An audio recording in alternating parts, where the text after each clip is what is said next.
Hey, what's up guys? Welcome back to the channel. So today we're going to be talking all about Outriders. I'll give you guys some pros, some cons, but the first thing I want to go ahead and do and give you guys is a bunch of rapid fire answers to some of the questions you guys might have for this game. So it is going to be a third person action shooter, and it is going to be a looter based game. So the items are actually super important as it's tied to your build in this game.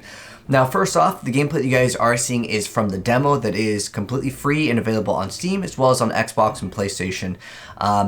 The game is not going to be a free-to-play game when it launches. The current price point is $60 and it will be coming out on April 1st of this year. The game will also have no microtransactions, and the progression from if you play the demo will actually carry over, which is kind of cool. There's going to be 4 classes available in the game, and each class will have 3 specializations, but I actually really have to go into that in a moment, because before some of you guys think that, oh, these are kind of like Path of Exile Ascendancies where things completely change. They are just basically number buffs, but it is kind of a different way to play for the build. It's usually just, do you want more damage or do you want more HP? It's just, again, numerical values. Now, there's 8 skills per class, and there's only 4 that you'll be able to see as of right now, as level 7 is max currently in the demo that's available. And if you want to play multiplayer, it's 3 players. So you can just have 2 buddies play with you. One thing that is cool with the multiplayer system though is you guys can just hop in at any point. I did actually partake in doing crossplay multiplayer, which is another thing that's really cool in this game. However, just as a heads up, the crossplay does not have in-game built voice support, and it's a little bit laggy, and I did have some crashing issues when I did play that, but these are things that hopefully will be addressed once it does come out. Now, a lot of you guys asked me to compare this game to something else that currently exists.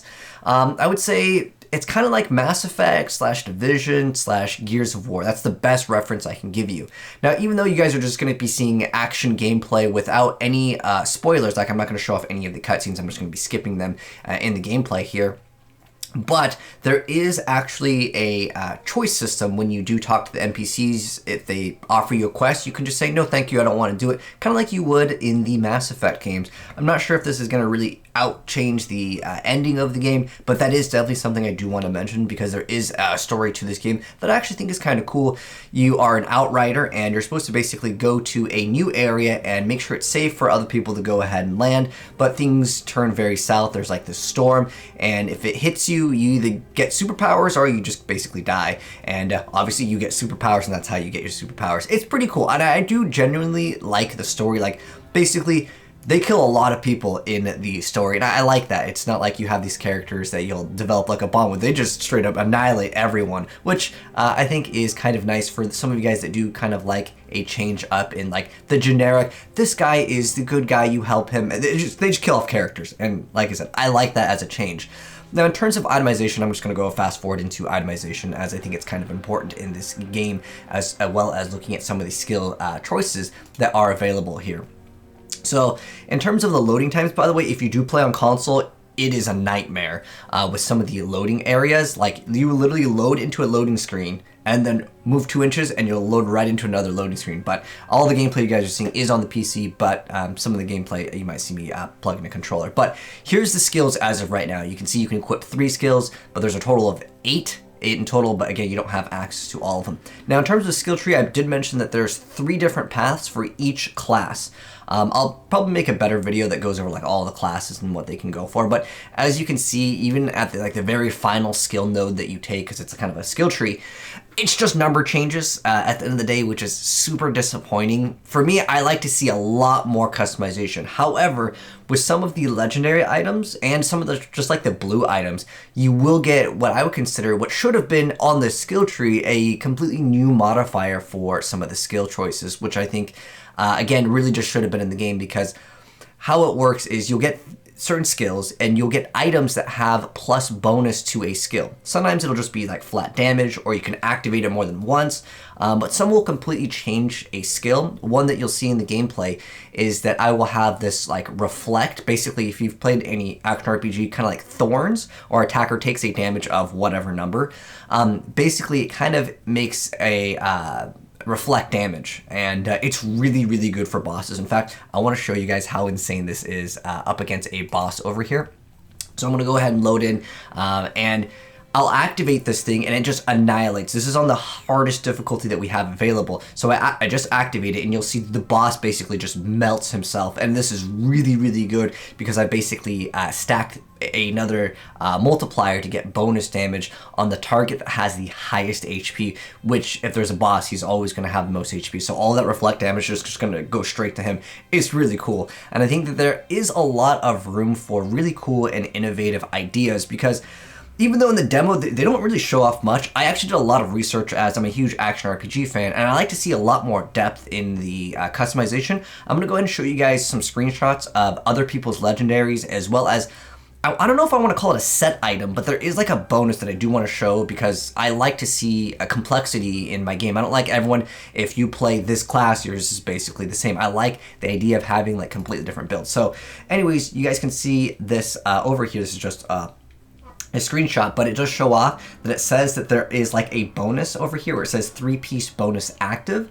So there is modifiers on the items. They don't have to be legendary, by the way, to get these modifiers where it gives you this one over here, Anomaly Echo, grants extra firepower and anomaly power bonus on skill activation for 15 seconds, and then Fine Tune Scrapnel increases the detection and explosion rate. So it basically modifies one of the skills. Now going into the weapons, you can also remove these mods, not in the demo right now, but like you can remove these mods and place them later on as basically kind of like, think of it kind of like perk slots, or if you want to think of it kind of like gem slots in some action RPGs. This is where the complexity lies, and I think that the demo really should have like shown off that you can like remove these and place some other things, just so people understand that this game has a lot more complexity. Because at face value, if you didn't do any other research, like you didn't see any other like gameplay that they did show off, you'd probably think the game is a little bit more shallow. But like I said, there's modifiers where like shots can burn an enemy or shots will cause an explosion. There's also shots that can freeze, and they can do different things, right? But there's also like cooldown reduction is a stat that can be on items as well. So like there is a lot more complexity than, again, what is shown off in the demo. I just wanted to mention that. But anyways, in terms of the itemization, as far as I'm aware of, these are what the stats are going to be as of right now. So you have armor, which will grant you physical damage reduction, which you can mouse over and you can just check how much armor you have, and it'll tell you the amount of physical damage reduction that you have. Like at this point, I had a 50. It was like 49 point something physical damage reduction. So I'm not sure if you also get diminishing returns. Again, these are a lot of things that I like to test out in games, but because we're such low level, I'm not sure if that also will be scaling with the world level. Also, I wanted to mention quickly that the music that we're listening to right now is from Path of Exile, another awesome action RPG. Just this game's OST doesn't really exist, and I have to just loop the menu background, and I thought it'd be better to have a variety here. But anyways, so yeah, you have armor, which is going to give you physical damage reduction. You have health, which is your HP. There's no explanation for that. Then you have anomaly power, so that's ability damage, and then you have firepower, which will be your gun damage. And then you can also have a modifier to an existing skill. And like I mentioned before, you can get those modifiers and dismantle them and to use later down the line. I'm not sure if that's going to have some type of like a cost, but it's probably going to be in-game, like something that you'll be able to like earn or something like that. Again, there's no microtransactions, so that is really nice. Although what's interesting is they have all these little like emotes that you'll get, like you can do like little dances and stuff. It's kind of weird. I don't know, maybe that was a direction that they planned to go for later down the line. But anyways, I kind of want to go over some pros and some cons of the game. So for the pros, I think the story is actually pretty decent for like a game like this. I was interested in it. I'm definitely see where the game goes, and I'm also curious to see if some of the decisions that you make actually change the outcome of the game, as you can definitely help people and not help people. But for the demo, I just helped every single person because they do give you a reward. Now, you can do some of the quests over and over again, but they won't grant you a reward if you repeat them. So I feel like that's something that also should be mentioned, is like you need to have some incentive if you're going to have your players do repeated quests. Give them something, or give them a reason to go ahead and do it. But as far as the itemization and the loot, it seems like okay. It's just the skills. I would like to see a lot more skills. I know this is more on the cons section, but for the pros, the loot is like okay. Like there's actually like modifiers. There's cooldown reduction, which is probably going to be one of the most powerful stats in the game, especially for certain builds. But I do like that the game also supports crossplay right out of the gate, but I also want to mention some cons in the crossplay. So the pros is the crossplay, it's there in the game. Your friends can hop in and out anytime, which is awesome. And then on top of that, the game save does crossover from the demo. So those are the pros. And I just genuinely like to play action RPGs, and this is a really cool looking game that I'm looking forward to, because at the moment there's not really any other action RPGs that got announced that are coming out within this time frame. So I think it'll be a good game in between for me personally to play while I'm waiting for other games to come out. In terms of the cons, the whole core game definitely feels like an Xbox 360 game at the end of the day. For me personally, I would like to see more fluid combat, a lot more animation canceling. A lot of times it's just me just going right up to the enemy and just holding down left mouse button, or just clicking over and over again if I'm using a shotgun. But it's still fun for me, but I just felt like there's nothing new that this game brings to the third-person like shooter genre. Now, there is a cover system. My class doesn't really use it because my class benefits off of killing things that are like in melee range, basically.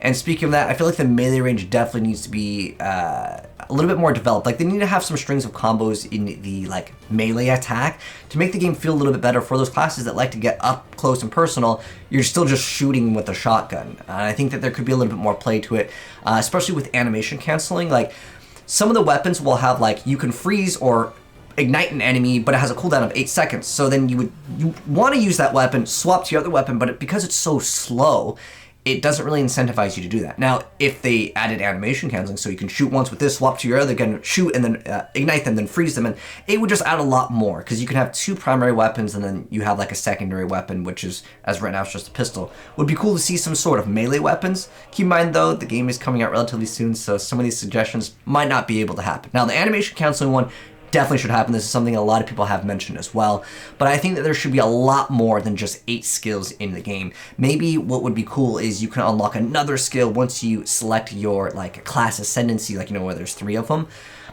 It'd be really cool to see if you were able to get like an ultimate skill that's just for that class. Again, I just think that there needs to be more of a separation between some of the different paths that you take, versus you have more HP if you go this path, or you have 8% more damage if you go over here. Again, just number changes on a skill tree, in my personal opinion, is a little bit weak, and I would like to have more things, especially since the skill trees actually overlap with other classes. Like, there's the same thing that you'll see on other classes. Right now, I feel like crossplay is a little bit laggy. This would be in the con section as well. Hopefully, they can fix the crash issues. I'm assuming they will, so I'm not going to mention that too much. And also, you really need voice chat in 2021 in your games. Like, it just really needs to exist, especially when you're like, okay, let's try to focus on this, especially if you're doing some of the higher tier content when things are a little bit more bullet spongy. I mean, right now, I'm not really having any problems with that, but as you play with multiplayer, the HP definitely does scale quite a bit up. But again, yeah, that's something that, you know, if you play with more people, yeah, they have to make it so it's a little bit more difficult. But other feedback that I do want to go ahead and give them is, if you repeat quests, you should get some rewards. And then also, shotgun, the auto shotty, which like fires super, super fast, that shotgun ammo is the same as the other shotgun ammo. So if you play with an auto shotty, you tend to run out of ammo quite fast, as it's going to be spamming. So I think that that needs to be scaled for specifically auto shotguns, and that's like a change where I think it could be fixed relatively easy. It's just that with regular shotguns, they'll fire a little bit slower, but you'll have to, like, you know, pump it every single time, and that makes it so you won't run out of ammo as fast as, again, the auto shotties. But that's like a really small thing that, in terms of things for feedback, that I feel like they can fix. But overall, I really feel like it'd be cool to add some melee weapons. Maybe they might have that plan, but again, the demo, I didn't see any. But again, it's because some of the classes like to rush in, but then you rush in and you're still just kind of spraying. And at the end of the day, it would be kind of cool to see if they can develop a little bit more on that. But overall, those are some pros, some cons, and my thoughts overall on the game. And as far as the game goes, I am looking forward to this game when it does come out in April. Again, it is a game where I feel like there's nothing else for me to really cover during this time frame, so it's a perfect game for me personally. And to answer your guys' questions that came into my live stream, we're asking, hey, should I play this game? Is it worth, you know, investing some time into? For me, I personally did enjoy it. It took me a while to find the class that I like. I'm playing the Devastator, which is supposed to be like this tank class, but I mean, you could do an insane amount of damage. I started scaling ability power in the game, and I'm really liking the scaling of that. I think it might be a little bit too powerful compared to like the weapon damage in the game, because like it feels like, since I haven't even scaled on the skill tree ability power, like I'm just getting that on my gear, I feel like I can deal massive amount of damage with my abilities. But because we do have a cooldown, that's also something to factor in, whereas the guns you can just rapidly shoot. But I feel like the gun could be buffed a little bit more, and maybe the abilities could be, you know, on shorter cooldown, but you can get cooldown reduction. So, you know, it's just for like the demo gameplay. I felt like I would like to see the abilities to be more active, as in like up more frequently, even though you can get cooldown reduction in the game just for the people that experience the demo. And looking at the background gameplay over, you can see you don't even get to get one of the first bigger nodes. I'm just scaling HP, and then I got some like life regen per second. But yeah, I really feel like the skill trees could be a lot more developed, but keep in mind guys, this game is coming out very soon, so this more than likely won't happen. But anyways, those are my thoughts on the game. You guys can let me know yours down below if you've played it. But overall, I would say, yeah, I could recommend this game as a free demo, but as a $60 price point, especially since I don't know if they plan to actually release more content for the game. Obviously, they'll probably patch the game, but it's not going to be a games as a service. In terms of like right now, that's what the plan is for the game. But anyways, let me know your thoughts down below. But thanks for tuning in, guys. And if you have any other questions on the game, you guys can let me know down below in the comment section below. But take care, and I'll catch you on the next video. I'm signing out. Peace.